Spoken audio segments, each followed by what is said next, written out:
નમસ્કાર, વીટીવી ગુજરાતી.com પર તમારું સ્વાગત છે અને મારું નામ છે કરણ ચરોતરા. ચૂંટણીના પરિણામો જેવા આવ્યા કે રાજનીતિ હવે એની ચરમસીમાએ પહોંચી ગઈ છે. હવે તો રાહુલ ગાંધીના નિવેદન બાદ કે હવે ગુજરાતમાં ભાજપને હરાવીશું, એ નિવેદન બાદ પોતે રાહુલ ગાંધી ગુજરાતમાં આવ્યા, કાર્યકર્તાઓને મળ્યા અને એવું લાગી રહ્યું છે કે હવે આ કોંગ્રેસ જે છે એ કંઈક કરી બતાવશે. પરંતુ હવે રાહુલ ગાંધી પોતાને પણ ખબર છે કે ગુજરાતમાં કોંગ્રેસની સ્થિતિ શું છે. પડી ગયેલી કોંગ્રેસ ક્યારે ઊભી થશે એ પોતાને પણ કદાચ નથી ખબર. હવે આ બાબતને લઈને જ અત્યારે આપણી સાથે જોડે ચૂક્યા છે વરિષ્ઠ તંત્રી એવા કૌશિકભાઈ મહેતા. કૌશિકભાઈ, તારું ખૂબ ખૂબ સ્વાગત છે વીટીવી નમસ્કાર. ગુજરાતી.com પર. સૌથી પહેલો જ પ્રશ્ન પૂછું છું કે તમને કેવું લાગી રહ્યું છે કે કોંગ્રેસ હવે એવું કે રાહુલ ગાંધી જ્યારથી એમ કીધેલું છે કે અમે ભાજપને હરાવીશું, એ પણ ગુજરાતમાં? જી ના, બહુ મહત્વનું નિવેદન છે, કારણ કે એમણે સંસદમાં વિપક્ષના નેતા તરીકે એલઓપી તરીકે પહેલું પ્રવચન કર્યું અને એમાં ગુજરાતની વાત કરી કે હવે અમે ગુજરાતમાં પણ ભાજપને હરાવીશું. અને તમે જુઓ કે એટલા બધા પ્રોએક્ટિવ થયા છે રાહુલ ગાંધી.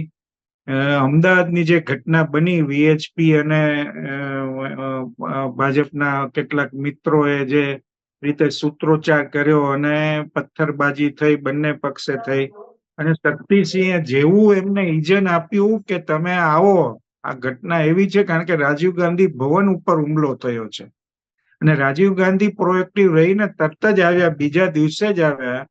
અને એમણે જે કોંગ્રેસ કાર્યકર્તાઓનો હોંસલો વધારવા જે રીતે વાત કરી, આ બહુ મહત્વની છે કે લખી લો કે ગુજરાતમાં હવે આપણે ભાજપને હરાવીશું. મને લાગે છે છેલ્લા આ 30 વર્ષથી ભાજપની જે રીતે સત્તા છે ગુજરાતમાં, દર ચૂંટણીમાં 2017 ને બાદ કરતા લગભગ ક્લિયર મેજોરિટી દર વખતે ભાજપને મળી છે. 2017માં કોંગ્રેસને સત્તા આવતી રહી ગઈ, એ અલગ મુદ્દો છે. પણ એ પછી 156 બેઠકનો જે રેકોર્ડ થયો, એ કોંગ્રેસ માટે બહુ મોટી પછડાટ ગણાય. અને એ પછી લોકસભામાં ભલે એક સીટ ગેનીબેન જીત્યા બનાસકાંઠામાં, પણ ઓવરઓલ તમે ચિત્ર જોવો તો 26માંથી હજી 25 બેઠક ભાજપ પાસે છે. ક્યાંક લીડમાં ઘટાડો થયો છે એ જુદી વાત છે, પણ એક સીટ મળી અને કેટલો હોંસલો વધ્યો છે, આ બહુ મહત્વની વાત છે.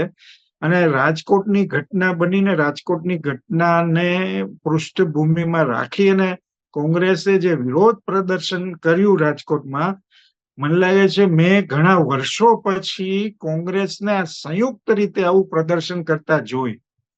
અને ત્યારે પણ વર્ચ્યુઅલી રાહુલ ગાંધી જોડાયા હતા અને ત્યારે પણ પીડિતોના પરિવારજનો સાથે વાત કરી હતી. અને એમણે અમદાવાદમાં ફરી એમ કહ્યું કે અમે ત્યાં પણ પીડિતોને મળ્યા અને કહ્યું કે આ સંસદમાં અમે અવાજ ઉઠાવીશું. એટલે રાજકોટની ઘટના જાણે કોંગ્રેસને જગાડવા માટે, કોંગ્રેસને બેઠી કરવા માટે એક મુદ્દો બન્યો એવું આપણે ગણી શકાય. અને રાહુલ ગાંધીએ મને લાગે છે બરાબર આ મુદ્દાને એડ્રેસ પણ કર્યો છે.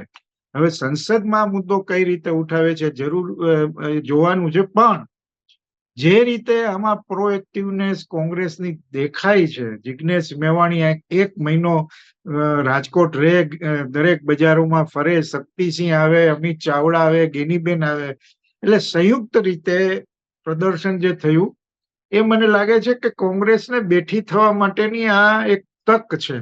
હવે એ આગળ કેટલું કરી શકે છે જુદી વાત છે, પણ કંઈક શરૂઆત થઈ છે એમ તો તમે જરૂર કહી શકો. પણ કોંગ્રેસના જેટલા પણ નેતાઓ છે, આમ તો અત્યારે તો બધા ભેગા લાગી રહ્યા છે, પરંતુ એક પછી એક ભાજપમાં જોડાઈ જાય. કારણ કે હમણાંની ચૂંટણી ગઈ, ચૂંટણી પહેલાનો જે માહોલ હતો તમને સારી રીતના ખબર છે, કેવી રીતના કોંગ્રેસમાંથી નેતાઓ ભાજપમાં જોડાઈ ગયા. હવે આ જ નેતાઓ કેટલો ટાઈમ ટકશે એને પોતાને નથી ખબર. હવે એવામાં રાહુલ ગાંધી પોતે તો એમ કહી રહ્યા છે કે ભાજપને હરાવીશું, એ પણ જ્યાં ભાજપનો ગઢ છે એ ગુજરાતમાં. તો એ કેવી રીતના શક્ય છે ખરા? ના, એટલે કોંગ્રેસ માટે બે મોટા પડકાર છે. એક એ છે કે આટલા વર્ષથી સત્તાથી દૂર છે, એટલે કાર્યકરોમાં હતાશા, નિરાશા બધું જોવા મળે છે. જાણે ક્યાંય કોંગ્રેસ ગુજરાતમાં છે જ નહીં, વિપક્ષ છે જ નહીં. એમાંય હવે તો પાછી સીટ ઘટી, 19 હતી એમાં પણ ઘટાડો થયો. પેટા ચૂંટણીની 5 બેઠક ભાજપે જીતી છે. અને અમરીશ ડેર થી માંડી અર્જુન મોઢવાડિયા સુધીના નેતાઓ આ ચૂંટણી પહેલા ભાજપમાં ગયા છે. એટલે આ સૌથી મોટો પડકાર છે કે આવા નેતાઓ જાય કે જે વર્ષોથી કોંગ્રેસમાં, અર્જુનભાઈ તો કોંગ્રેસનો એક પ્રકારનો ચહેરો પણ ગણાતો હતો. એટલે આવા જે ઝટકા લાગ્યા છે એના કારણે કોંગ્રેસ બહુ નબળી પડી છે. એનું કારણ એ છે કે સત્તાથી દૂર છે વર્ષોથી. બીજો પડકાર એ છે કે આપે જે રીતે ધારાસભામાં 12-13% વોટ શેર મેળવ્યો અને એનું પૂરેપૂરું નુકસાન કોંગ્રેસને થયું છે. લોકસભામાં 2 બેઠક આપવી પડી અથવા તો એવી સમજૂતી થઈ અને 2 બેઠક ઉપર કાંઈ આપે કોઈ કમાલ કરી હોય એવું તો નથી. હા, ચૈતર વસાવાનું પ્રદર્શન થોડું સંતોષજનક રહ્યું ગણાય. એટલે કોંગ્રેસ અને આપ સાથે મળીને આગલી વિધાનસભાની બેઠક ચૂંટણી જ્યારે લડવાની વાત આવશે ત્યારે પણ આ મુદ્દો આવશે કે કોંગ્રેસ કેટલું જતું કરે છે ને આપ કેટલું એની ઉપર દબાણ કરી શકે છે. એટલે આ 2 મુદ્દા બહુ મહત્વના છે. પણ 99 બેઠક આવી અને વિપક્ષના નેતા બન્યા. પહેલી વાર રાહુલ ગાંધી આ જવાબદારી સ્વીકારી છે અને એની સાથે અખિલેશ છે કે બીજા નેતાઓ છે, ઇવન મમતા બેનર્જીનો પક્ષ છે, ભલે અમુક મુદ્દે બંને વચ્ચે ડિફરન્સ પણ છે, પણ જે રીતે અવધેશ સિંહનું નામ ડેપ્યુટી સ્પીકર તરીકે સુજાડવામાં આવ્યું, આ બહુ મોટો દાવ છે. એટલે અને નીટના મુદ્દે કે અગ્નિવીરના મુદ્દે જે રીતે કોંગ્રેસ અને વિપક્ષ સાથે મળીને અવાજ ઉઠાવે છે એનાથી માઇન્ડસેટ કોંગ્રેસના કાર્યકરોનો થોડો બદલાય એ બહુ શક્યતા સારી એવી છે. અને જો આ જ રીતે માની લો કે જિગ્નેશ મેવાણીના બધા નેતાઓએ રાજકોટ આવીને જે રીતે પ્રદર્શન કર્યું ને રાજકોટ બંધ સફળ બંધ, કેટલા વર્ષો પછી મને લાગે છે રાજકોટ બંધ સફળ રહ્યું. નહીતર ભાજપ વિરોધ પક્ષમાં હતું ત્યારે આવું બહુ ઘટનાઓ બનતી હતી. કોંગ્રેસ વિપક્ષમાં છે અને ત્યારે આવું બને એટલે બહુ મોટી વાત છે. એટલે આ રીતે હવે અમદાવાદમાં બધા મુદ્દે ગુજરાતની કેટલીક ઘટનાઓ જે બની એમાં ન્યાય અપાવવાની જે વાત છે. રાહુલ ગાંધી એમ પણ કહ્યું કે પ્રિયંકા ગાંધી હવે આવશે. રાજકોટ મોરબીમાં ને બધી જગ્યાએ ન્યાયની પદયાત્રા પણ કરવાની જાહેરાત થઈ છે. ક્યારે થશે? એટલે જો આ રીતે ગુજરાતનું પડ જાગતું રાખે કોંગ્રેસ તો મને લાગે છે કોંગ્રેસના બેઠી થવાના ચાન્સીસ છે. કારણ કે હવે થોડા સમયમાં સ્થાનિક ચૂંટણીઓ આવવાની છે. એટલે કોંગ્રેસ માટે આ સૌથી મોટો મોકો છે. હું એવું માનું છું કે આ સ્થાનિક ચૂંટણીમાં જો કોંગ્રેસ સારો દેખાવ કરતી થાય તો વિધાનસભાની ચૂંટણી આવે પહેલા કોંગ્રેસ એની માટે તૈયાર થઈ ગઈ હોય એવી શક્યતા પણ છે. અચ્છા, આપણે ફરીએ પર ગુજરાતમાં આવી જઈએ. અત્યારે જે ભાજપની સ્થિતિ છે અને જેવી રીતના આજે જ એક સમાચાર હતા, હું જોઈ રહ્યો હતો કે કુંવરજી બાવળિયાને સીએમ બનાવવાની વાત છે. ડેપ્યુટી સીએમ શું કહેશો? જી ના, એટલે એ તો બહુ સીધી વાત છે કે અત્યારે મંત્રીમંડળમાં બદલાવની વાત ચાલી રહી છે અને બદલાવ બહુ ઝડપથી થશે. એમાં બે પહેલું છે. એક તો પ્રદેશ પ્રમુખ તરીકે હવે નવા વ્યક્તિની પસંદગી કરવાની છે. CR પાટીલ કેન્દ્રમાં મંત્રી બન્યા એટલે અને એમણે જાહેરાત પણ કરી કે 2 હોદ્દા ઉપર હું નહીં રહું. અને ભાજપનો એ શિરસ્તો છે કે 2 હોદ્દા ઉપર કોઈ રહી શકતું નથી. એટલે પેલી તો આ બહુ મોટી પસંદગીનો સવાલ છે કે કોને પ્રમુખ બનાવવા. ઓબીસી માંથી જ આવશે અને કેટલાક નામો ચાલે છે પણ નરેન્દ્રભાઈ આશ્ચર્ય આપવા માટે ટેવાયેલા છે. CR પાટીલને જયારે નામ જાહેર થયું ત્યારે કોઈ ધારણા કરી નહોતી કે CR પાટીલને પ્રમુખ બનાવાશે. અને એની સામે ઘણી બધા વિવાદ છે, વિરોધ છે, બધું સાચું, પણ એના પ્રમુખ પદ નીચે ચૂંટણી લડાઈ અને 156 બેઠક મળી એ વાતનો તમે ઇનકાર કરી ન શકો. એટલે એક આ મોટો પ્રશ્ન છે કે કોને પસંદગી કરશે. બીજું કે અર્જુન મોઢવાડિયા અને CJ ચાવડા ને કેબિનેટ મિનિસ્ટ્રી મળશે કારણ કે એમને બેયને એ પ્રોમિસ કરવામાં આવ્યું છે ને એટલે જ એ શરતે જ એ કોંગ્રેસમાં આવ્યા છે. એટલે એ બંનેને તો સમાવવા પડશે. આ સિવાય કેટલાક મંત્રીઓનું પરફોર્મન્સ નબળું પણ છે, બિનઅનુભવી પણ છે. સચિવાલયમાં જાઓ તો તમને એનો અહેસાસ પણ થાય છે. એટલે કેટલાક મંત્રીઓને બદલવામાં પણ આવે એવું થાય અને કેટલાક નવા પણ ઉમેરવામાં આવે. હવે આ ઇક્વેશન જાળવવું એ પણ એક મોટો પ્રશ્ન છે. અને એમાં કોળી સમાજમાં એટલે આ છે ને પરસોત્તમ સોલંકીને પડતા મૂકવાની વાત છે ને કુંવરજીભાઈ બાવળિયાને મજબૂત કરવાનો એક કોળી સમાજમાં આખો દાવ ચાલે છે, એના કારણે આ માગણી છે. એટલે અને બીજું, ભૂપેન્દ્રભાઈ મૃદુ અને મક્કમ એમ કહેવામાં આવે છે, પણ એમની મક્કમતા જણાતી નથી. એટલે આ પણ બહુ મોટો પ્રશ્ન છે. એટલે કેવા ફેરફારો કરવા એ ભાજપ માટે બહુ મોટો પ્રશ્ન છે અને છે. કારણ અને કે બની શકે 2027 પહેલા જ જ્યારે ગુજરાત વિધાનસભાની ચૂંટણી આવે પહેલા સીએમ પણ બદલાઈ નાખે, જે રીતના આની પહેલા થયું હતું. અત્યારે તો એવું નથી લાગતું, પણ શક્ય જ. જો કે આની પહેલા પણ જયારે ચૂંટણી થઈ ત્યારે પણ આવી જ વાત આવી હતી કે ભૂપેન્દ્રભાઈને બદલવામાં આવશે, પણ બદલા નથી. પણ એવું શક્ય છે, કારણ કે જે રીતે કોંગ્રેસમાંથી ભાજપમાં જે ભરતી થઈ છે એના કારણે ભાજપમાં બહુ મોટો અસંતોષ છે. બીજું કે અધિકારીઓ દાદ નથી દેતા એવી ફરિયાદો છેલ્લા થોડા સમયમાં ભાજપના 12 તો ધારાસભ્યોએ કરી છે. એટલે નાની મોટી ફરિયાદો યોગેશ પટેલ થી માંડી અને વાંકાનેરના અમારા સોમાણી સુધી આ બધાની ફરિયાદો છે કે અધિકારીઓ દાદ નથી દેતા, અમારી વાત સાંભળતા નથી, કામ કરતા નથી.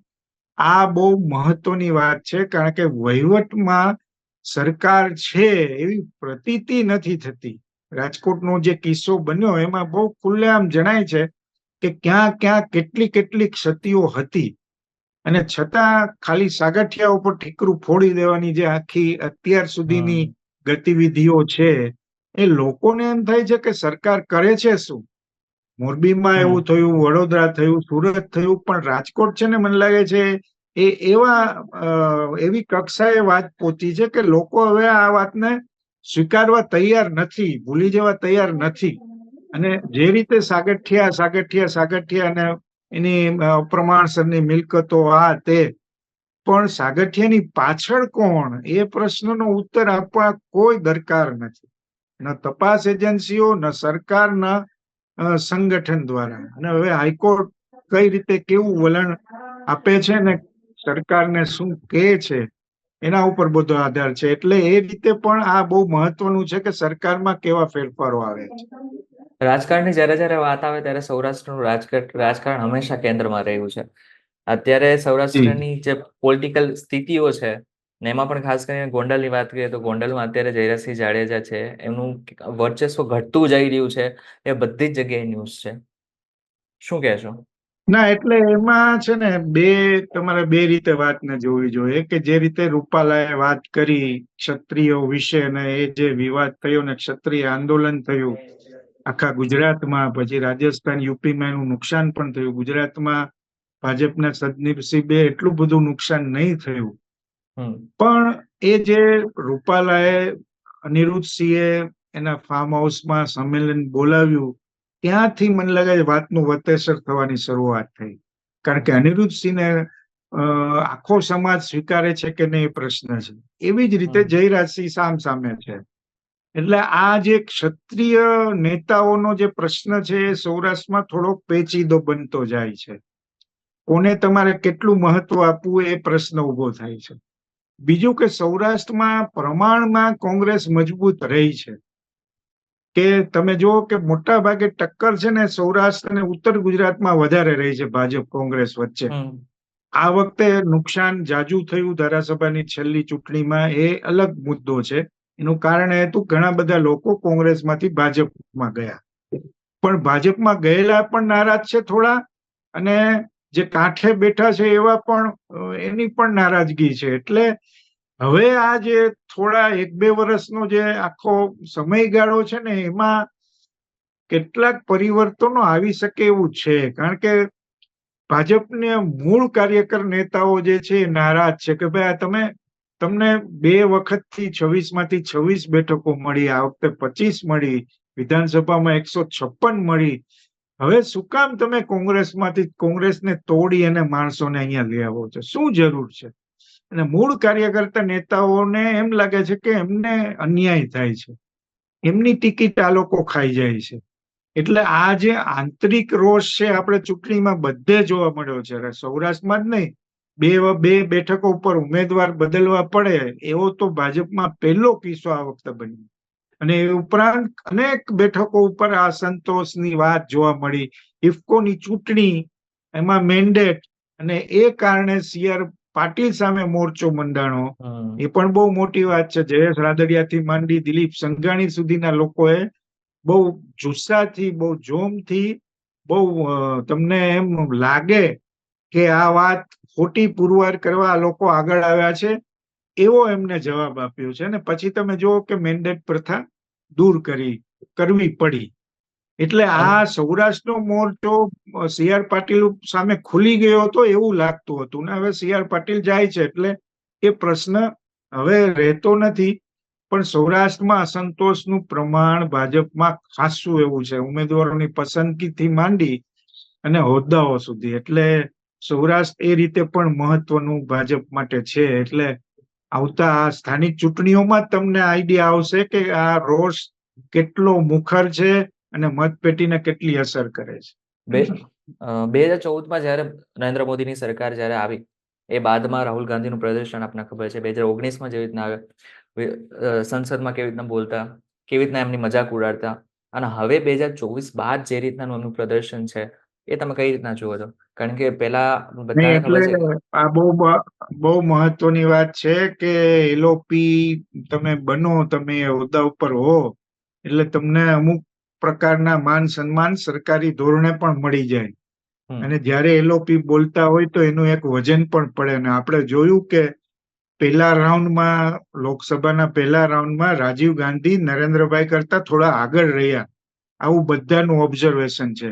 અને નરેન્દ્રભાઈ જે રીતે એમને નામ વગર એડ્રેસ કર્યા, બાળક બુદ્ધિ અને જે હમ બધા શોલેના ડાયલોગ સુધી એમને જવું પડ્યું, એટલે એ પણ બતાવે છે. અને તમે જુઓ કે મને લાગુ છે આપણને બધાને એવું લાગ્યું છે કે પહેલી વાર નરેન્દ્રભાઈ ના ચહેરા ઉપર જે આક્રમકતા, જે નૂર, એમની બોડી લેંગ્વેજ, એમની ભાષા, વાત કરવાની, વાત મૂકવાની જે સ્ટાઇલ, આ બધામાં થોડી ઓટ આવી છે એવું તમને લાગે છે. એટલે 303 થી 240 સુધી આવ્યા એ ભાજપ હજી સ્વીકારી નથી શકતું. આ બહુ મહત્વની વાત છે. અને સાથી પક્ષોના સહારે આ સરકાર બની છે.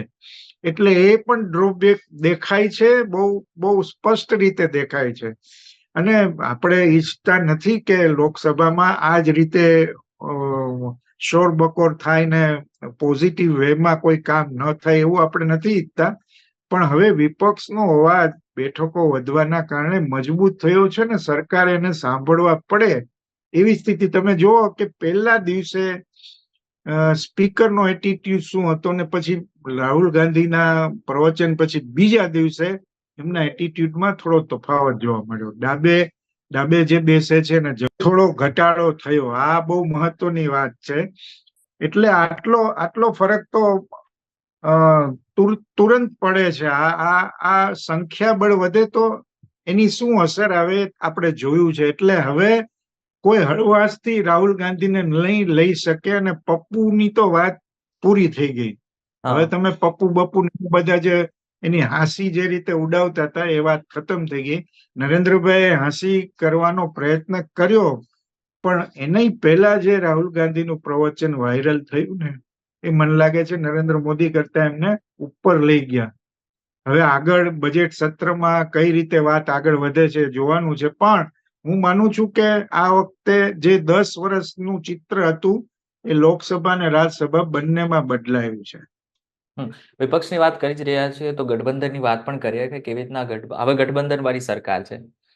હવે ગઠબંધન વાળી સરકાર આપણે બધાને ખબર છે, એમ કહેવાય છે લાલુ પ્રસાદ યાદવ તો ત્યાં સુધી કહી દીધું કે ઓગસ્ટમાં તો પાછી ચૂંટણી પણ આવી જશે. તમને એવું લાગે છે કે ખરેખર આવું થઈ શકે? કારણ કે નીતિશ મને લાગે કુમારનું છે પણ મને લાગે છે થોડી એની માટે રાહ જોવી પડશે. જે રીતે મંત્રીમંડળ રચાયું અને પોર્ટફોલિયા જે રીતે અપાયા અને સ્પીકરની પસંદગી જે રીતે થઈ, અહીંયા સુધી તો નરેન્દ્ર મોદી છેલ્લા 10 વર્ષમાં જે રીતે ચાલતા હતા એ રીતે ચાલે છે એવું જણાય છે તમને. એટલે એમાં ક્યાંય હજી એમણે હમ નમતું મૂકવું પડ્યું હોય નીતિશ કુમાર કે નાયડુ પાસે, એવું હજી સુધી નથી બન્યું. પણ આ આવતા 4 થી 6 માસમાં એમની પરીક્ષા થવાની છે. પહેલી પરીક્ષા બજેટ સત્રમાં થવાની છે. કારણ કે નાયડુએ પણ આર્થિક સહાય વધુ માંગી છે.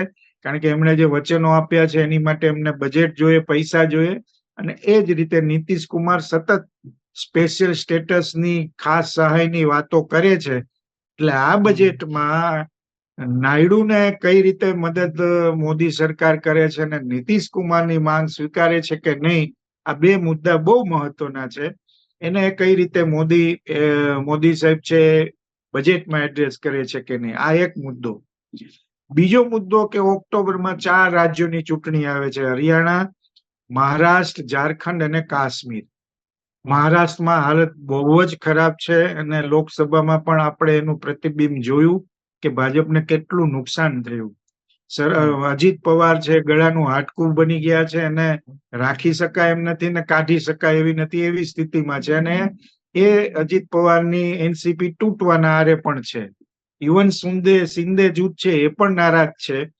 એટલે બેઠકોની સમજૂતીની જયારે વાત આવશે 2-3 મહિનામાં, ત્યારે પરીક્ષા ભાજપની બહુ મોટા પાયે થવાની છે. અને એની સામે એમવીએ વધારે મજબૂત થયું છે, કોંગ્રેસને વધારે બેઠકો મળી છે અને સાથે રહીને ચૂંટણી લડવાના છે એ પણ નક્કી થઈ ગયું છે.